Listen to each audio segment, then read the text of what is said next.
20 kilometre ಮಾರ್ಗದ ಸುರಂಗ ಮಾರ್ಗ ಬಹುತೇಕ ಪೂರ್ಣ ಆಗ್ತಾ ಇದೆ. ರೀಚ್ 6 ಮಾರ್ಗ 2025ರ ವೇಳೆಗೆ ಪೂರ್ಣಗೊಳ್ಳುವಂತಹ ನಿರೀಕ್ಷೆಯನ್ನು ಕೂಡ ಇಟ್ಕೊಳ್ಳಲಾಗಿದೆ.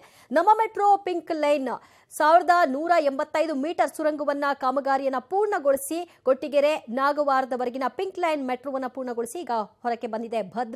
ಬಿಟಿಎಂ ಭದ್ರಾ ಹೊರಕ್ಕೆ ಬಂದದ್ದು ಎಲ್ಲರಲ್ಲಿ ಖುಷಿಯನ್ನ ಮನೆ ಮಾಡಿದೆ. ಸುರಂಗ ಕೊರೆದು ಹೊರಬಂದಿರುವಂತಹ ಬಿಟಿಎಂ ಭದ್ರದ ದೃಶ್ಯವನ್ನು ಕೂಡ ನೀವು ನೋಡ್ತಾ ಇದ್ರಿ. 20 ಕಿಲೋಮೀಟರ್ ಮಾರ್ಗದ ಸುರಂಗ ಮಾರ್ಗ ಬಹುತೇಕವಾಗಿ ಅಂತ್ಯಗೊಂಡಿದೆ. 2025ರ ವೇಳೆಗೆ ಪರಿಪೂರ್ಣವಾಗಿ ಇದು ಸಾರ್ವಜನಿಕರಿಗೆ ಮುಕ್ತವಾಗಲಿದೆ ಅನ್ನುವಂತಹ ನಿರೀಕ್ಷೆಯನ್ನು ಕೂಡ ಇಟ್ಕೊಳ್ಳಬಹುದಾಗಿದೆ.